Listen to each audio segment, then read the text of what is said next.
Peacock Redo and Other Short Stories, narrated by the author James R. Nelson. Story number 2, His Lucky Day. This story was inspired by my novel, The Maze at Four Chimneys. Damon looked at the clock, walked to the window for the third time, and peeked out. Her car still wasn't there.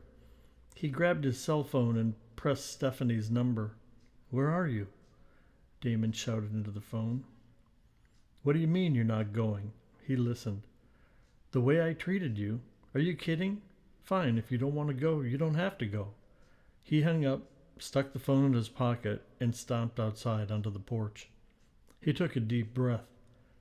The air was crisp and invigorating. The day was exactly what he and Stephanie had hoped for when they made plans to visit the huge corn maze 3 weeks earlier. To hell with her. He was going by himself. He went back into the house, grabbed his jacket, and headed for the car. The farm was 30 miles outside of a little town where he lived.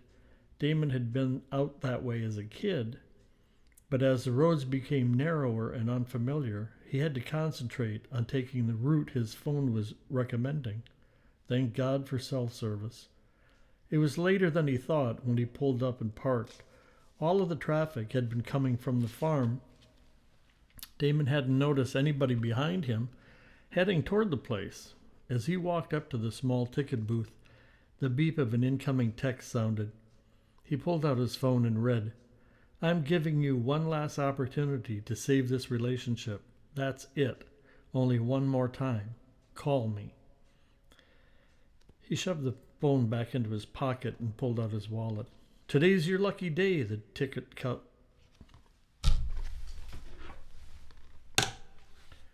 "Today's your lucky day," the ticket seller said.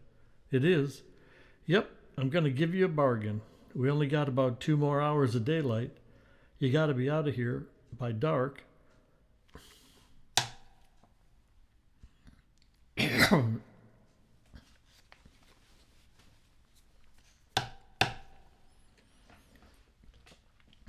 "Today's your lucky day," the ticket said.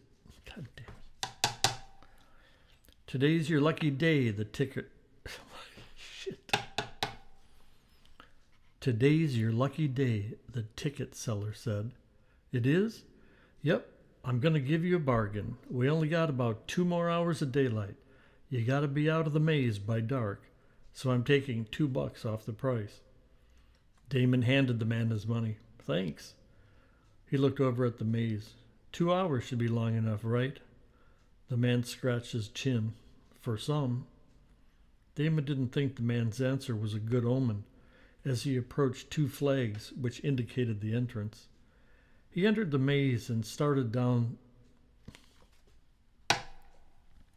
He entered the maze and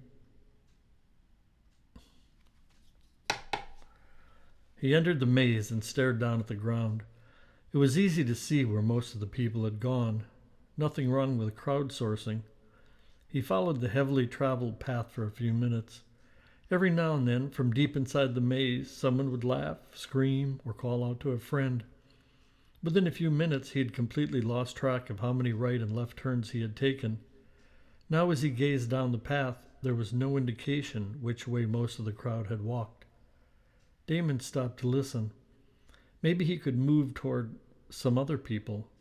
Crickets and a dog barking in the distance were all he heard. He walked aimlessly for the next hour. When he was certain he was toward the edge of the maze, he jumped up as high as he could, but all he could see was more of the maze, a sea of green corn. Was it getting dark? He pulled out his phone and checked the time. In 22 minutes, he would have been in the maze for 2 hours. He had to get out. It was almost time for them to close. He shoved his phone back into his pocket and didn't move. Sweat beaded up on his forehead. How long it had been since he'd hurt anybody. Damon turned to the left and took a step.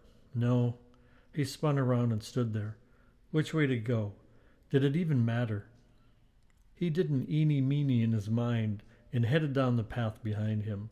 More green. A plan. He needed a plan. Every turn right. That's what it'll be. Take every right turn. He started running. After 15 minutes, his wind gave out. He crouched down and tried to catch his breath. It was almost dark. Corn stalks rustled near him. He didn't stand. He took another deep breath and turned his head. A young girl with long black hair stepped out from around the corner. She was about 6 years old. I hope you're not looking for directions," Damon said. "I've been trying to find my way out of here for almost 2 hours." She didn't say anything. Damon stood up and looked around. Her parents must be here someplace. He waited for a few minutes, but nobody came. She took a step and motioned for him to follow.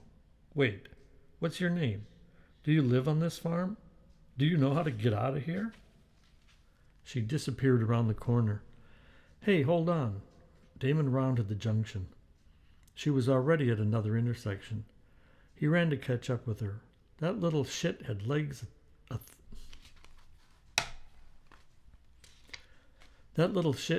third the size of his. How did she walk so damn fast?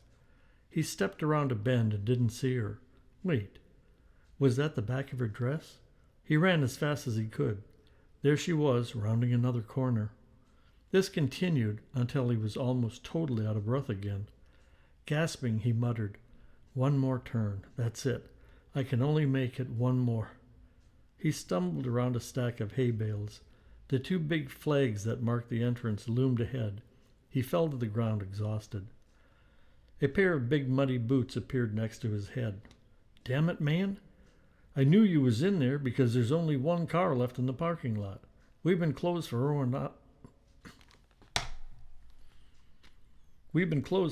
an hour. Where you been?" Damon pushed himself up. He wiped mud and pieces of hay from the side of his face. "Where have I been? Where do you think I've been? I couldn't get out. I tried everything." He looked around. "Where's the little girl?" The man winced. Damon stepped closer and pulled out his wallet. "The little girl, where is she? I want to thank her. She showed me the way out." "Put your money away, son. There ain't no little girl." "Of course there is. Didn't you see her? I know. I heard it before. She led you out of the maze, just like she did for that lost couple last year, and the family the year before that." "Oh, good. So you know her." Damon tried to hand him a $20 bill. "Here, give her this to me, will you?" The man pushed Damon's hand away. "Like I said, keep your money. There ain't no little girl. She's some kind of spook, a haint or something. I don't know what the hell she is, and I don't want to know." Damon stepped back. "Spook? Well, I don't care what she is. She got me out of this damn maze. I'm very grateful, and I'd like to give her a little something." The man spit on the ground. "Don't be too grateful. The couple she got out of the..." The man spit on the ground. "Don't be too grateful, mister. The couple she got out last year got killed in a car crash down at the end of the hill. They pulled right out in front of a tractor hauling a trailer full of hay." Damon's eyes narrowed. "What has that got to do with being thankful?" The farmer pulled out a can of Skoal and stuck a pinch behind his lip. "That other family from 2 years ago?" He paused. "Yes?" "Got murdered in their beds, same night. Nobody was ever caught." A shiver went through Damon. "What the hell are you trying to tell me?" The man pulled out a pocket watch.